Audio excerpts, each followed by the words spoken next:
As Uganda pushes more local content laws and policies related to the oil and gas sector, experts assert that more emphasis should be placed at tooling local enterprises to actually participate.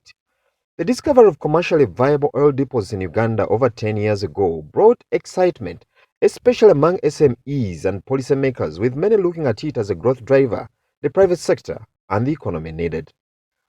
To lock in the anticipated dividends from these key resources, the country passed local content laws guaranteeing a considerable share of benefits from the oil and gas sector to local companies.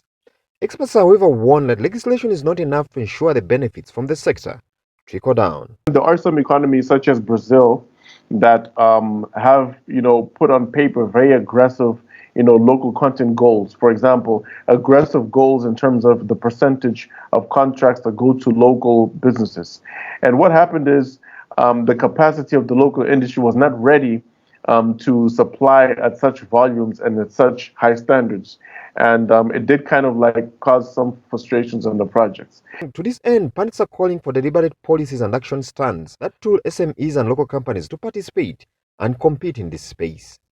And basing on the Mozambican experience, business development is one of the areas many are keenly looking at. We've developed partnerships with entities that focus on bringing enterprise development.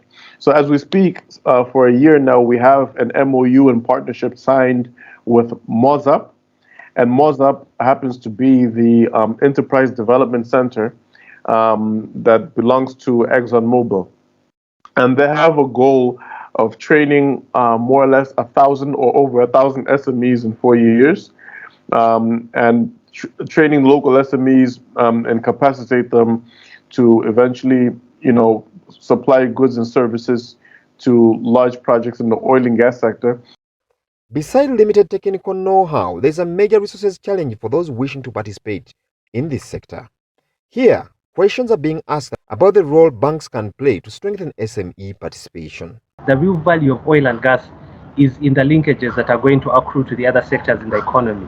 So if you think about the multiple that is going to go into agriculture, the multiple that is going to go into construction, the multiple that is going to go into logistics, at ABSA, we already have solutions in place to support these sectors.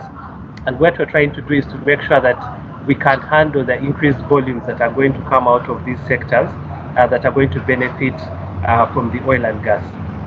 It is no doubt that the final investment decision for the development of Uganda's oil and gas sector is delayed. To pundits, this could also be a blessing in disguise, as it affords the country more time to put its house in order.